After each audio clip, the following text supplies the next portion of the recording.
E aí, bonitinhos, vamos trabalhar. Vamos falar sobre geometria molecular, tá? Não é um assunto que caia muito no vestibular, mas eu preciso de geometria para poder falar de polaridade. Então acompanha aqui comigo, você vai ver que é facinho. Tem algumas geometrias que são praticamente fixas, né? Para o vestibular, basta saber isso, você vai mandar bem. Toda vez que a molécula for formada por dois átomos, iguais ou diferentes, tá, pessoal? Eu coloquei aqui o exemplo do HCl, mas podia ser O2, N2, I2. Toda vez que a molécula é formada por átomos ou iguais ou diferentes, mas só dois átomos, a geometria da molécula a gente vai chamar de linear, né? Uma reta, é uma bolinha grudada na outra, belezinha?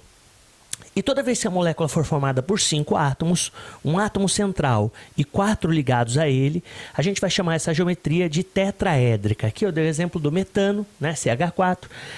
É o mais famoso que tem, por isso que está aqui, né? Então teria um átomo central e 4 ligantes, 4 átomos ligados nele. Daí o nome tetra, né? Tetra porque são 4, né? 4 ligantes. Belezinha?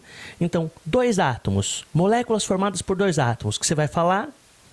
Ah, fácil, professor, linear. Moléculas formadas por 5 átomos, 4 ligantes, o que você vai falar?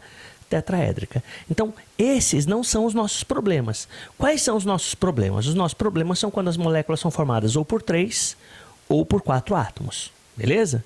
Porque aí vão ter duas possibilidades de geometria para essas moléculas. Então, acompanha aqui comigo. Ó.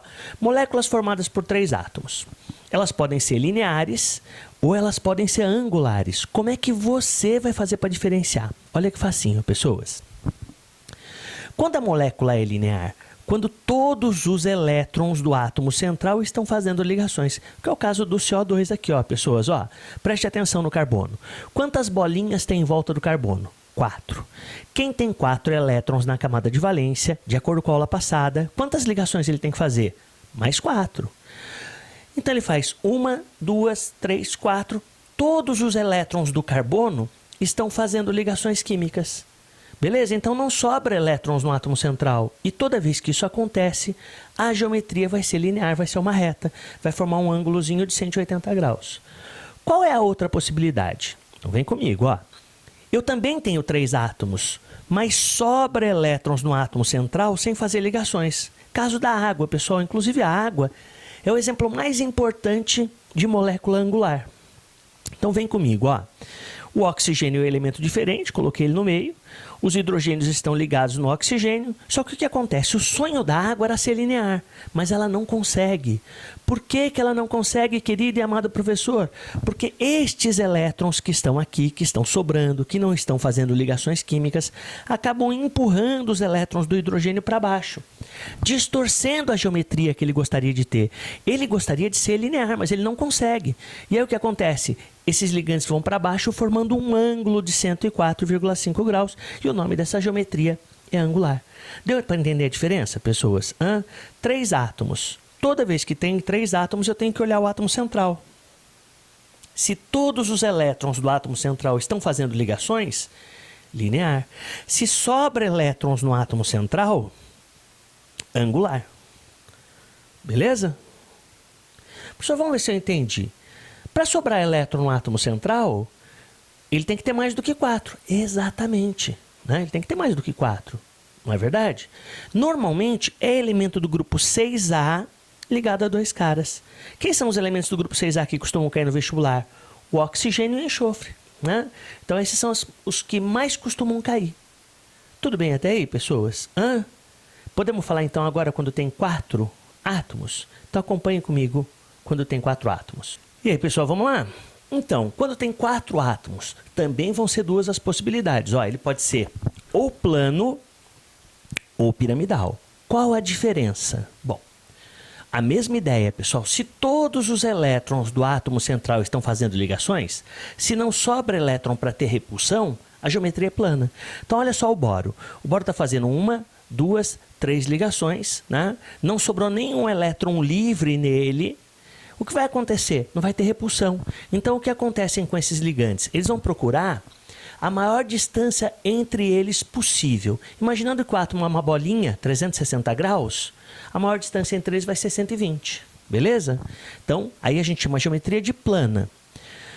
Professor, e se sobra elétron no átomo central? Aí, igualzinho da água, pessoal, vai ter a repulsão. Toda vez que sobra a bolinha, que sobra elétron, esses elétrons vão empurrar os elétrons dos ligantes para baixo. Então, quando sobra elétron no átomo central, ó, NH3, o que acontece com N? 5 bolinhas. Quem tem 5 elétrons precisa fazer quantas ligações, pessoal? 5, 6, 7, 8. 6, 7, 8. O N ficou estável, ó. E ainda sobraram elétrons nele. Como ele não está fazendo ligação dativa com ninguém, vai ter distorção, ó. Esses ligantes aqui vão empurrar esses ligantes para baixo e vão formar um ângulo aqui de 107 graus. Pessoas, o importante não é o ângulo, o importante é a geometria. Vai ficar um formato parecido com uma da pirâmide. Daí o nome piramidal. Então, quais as geometrias que mais caem? Linear, tetraédrica, angular, plana e piramidal. Tudo bem? Então, só 2 átomos, sempre linear. 5 átomos, sempre tetraédrica. Tudo bem? Bom, e se tiver 3 ou 4 átomos? Aí varia. Se tiver 3, pode ser linear se não sobra elétron no átomo central ou angular se sobra. Para ser angular, geralmente o átomo central é O ou S. Quando tem 4 átomos, pode ser plano ou piramidal. Se não sobrar elétrons é plana, se sobrar é piramidal. Geralmente, quando é piramidal? Quando o átomo central é N ou P, que são os elementos do grupo 5A, que mais caem no vestibular. Beleza? Ou tem outras geometrias, professor? Tem, mas caem menos no vestibular. Né? Moléculas formadas por 6 átomos. Por exemplo, PCl5, bipirâmide trigonal. Átomos formados por 7 átomos. Né? Moléculas formadas por 7 átomos, desculpe. Octaédrica. É normal? Não. O normal são essas que eu falei. Linear, tetraédrica, angular, plana ou piramidal. Então, se você souber essas, meio caminho andado para estar legalzão em geometria. Beleza, pessoas? É isso aí. Geometria é isso. Não costuma cair muito, mas vai ser importante na hora que a gente for falar de polaridade, que vai ser a nossa próxima aula. Continuem os estudos aí. Força e sorte aí, pessoas. Até daqui a pouco.